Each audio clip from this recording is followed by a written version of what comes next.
Hea sõber, täna mõtiskleme taas kohtumõistjat ja raamatu üle.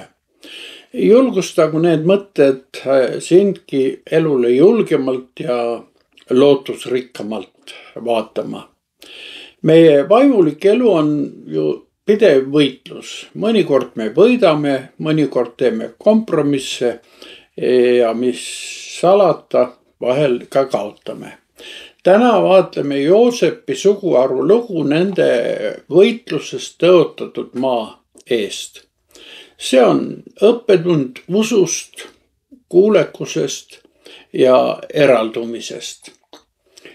See lugu algab sõnadega: ka Joosepi sugu läks teele, nad läksid Peetelisse ja issand oli nendega.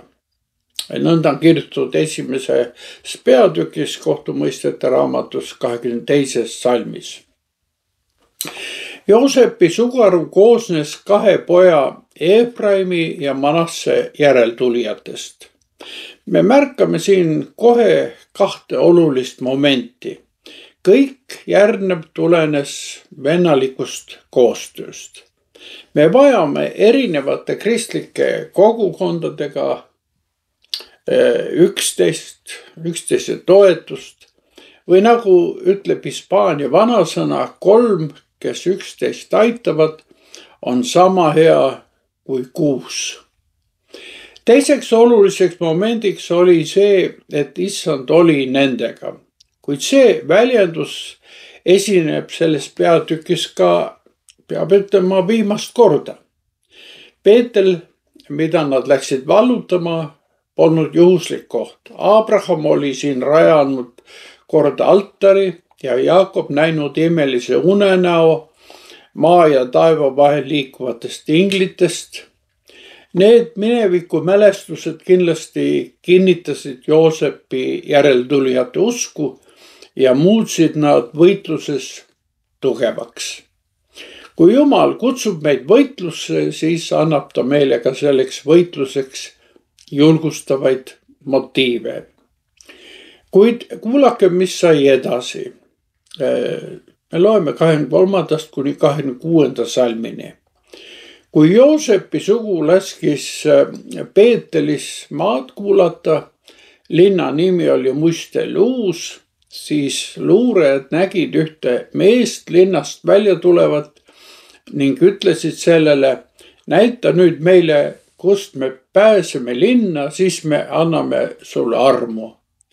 Siis ta näitas neile linna sissepääsu ja nad lõid mõõgateraga maha linna elanikud, mehe ja kogu tema suguvõsa, aga lasid nad minema.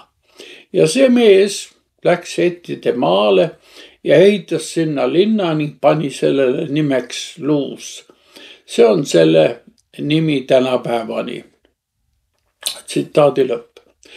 Niisiis Joosepi suguharu asus Peetelit vallutama.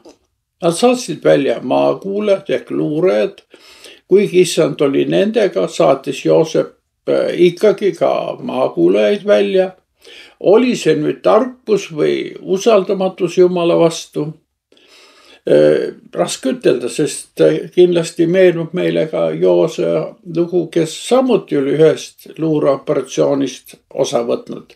Kuid me ei märka siis seda usku, mis toona valitses. Seal ei ole uskmatus, seal on usk. Maakuulamist tähistab heebrea sõna, tähendab millegi ümber tiirlemist. Linna normaalne piiramine käis kõrbest tulnud nomaadidele ilmselt üle jõu ja luurajad leiavadki abilise. Maakuulajad märkavad linnast väljuvat meest ja pakuvad talle armu, kui ta näitab neile sissepääsu. Mees näitabki neile varjatud sissepääsu ning Joosepi järeltulijad tungivad linna ja tapavad selle elanikud. Tahtmatult küsime aga, mis saab sellest mehest. Kindlasti meenub meile Rahabi lugu. See vastab kõige enam Peetelis toimunule. Rahab võttis Joosa maakuulajad vastu, enne kui Iisraelil polnud veel ühtegi võitu. ta pani oma lootuse elavale Jumalale, ta päästeti koos perega ja temast sai üks Kristuse esiemadest. Kuid hoolimata juhtumi välisest sarnasusest kujuneb lugu siin hoopis teistsuguseks. Peetri mees otsustab koos perega neist paigust lahkuda ja sellel lastakse ka toimuda. Ja siit edasi ilmnevad selle tehingu tagajärjed. Kuigi see mees aitas Jumala rahvast, polnud tal siiski mingeid usulisi motiive. Ta ei olnud reetur tavalises mõttes. Ta oli lihtsalt nõrk inimene, kes värises oma elu pärast. See sündmus on omamoodi kirjeldus sellest, kui usklikud kauplevad selle maailma ideedega. Isegi kui sellest on kasu, on see kasu siiski lühiajaline. Linn küll võideti, kuid üks vaenlastest sai minema, temast ei kujunenud tõelist usurahva liitlast. Tulemuseks oli see, et too mees ehitas hettide maal teise luusi, mille nad olid issand abiga vallutanud, aga seal ta ehitas selle uuesti üles. Mida võiksime siit õppida? Mees, kes küll oli aidanud Iisraeli Peeteli vallutamisel, jättis selle paiga, see tähendab Jumala maja, maha, et ehitada hetiitide maal uuesti üles paganlusele rajatud linn.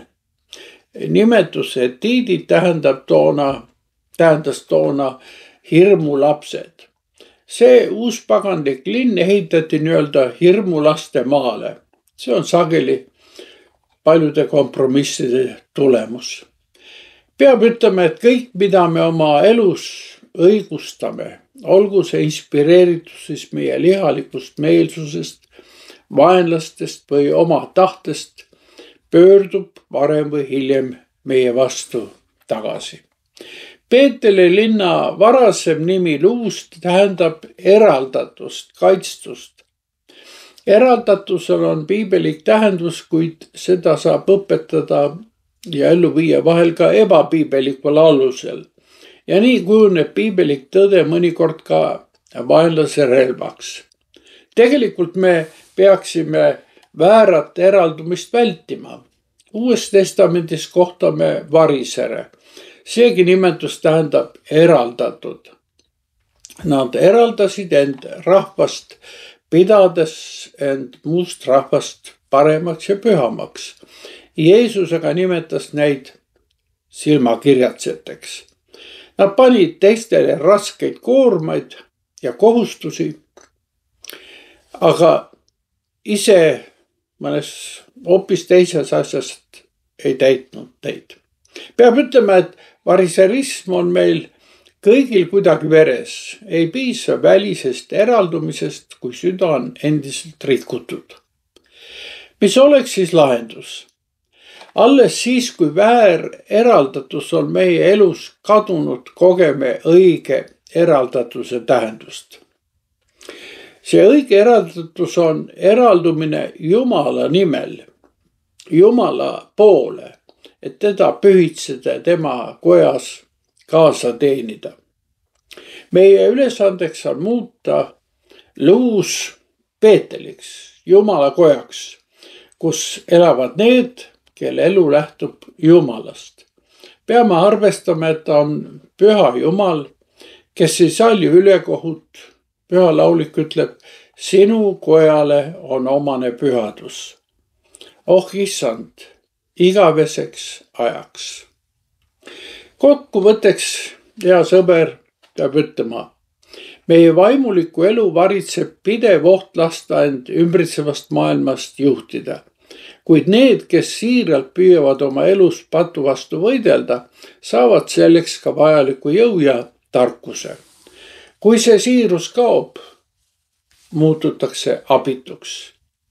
Ja lõpuks peab ütlema, hoia ühtsust kõigi usklikega, tee lõpp variserlikule hirmule, sa ei ole hirmu, vaid armulaps, ära tee kompromisse, ära püüa saavutada vaimulikku kasu läbi kompromisside. kui alustad ja lõpetad oma võitlused koos Issandaga, on võit kindel. Sest kõigile, kes usukindlalt võitlevad, on Kristus tõotanud elukrooni.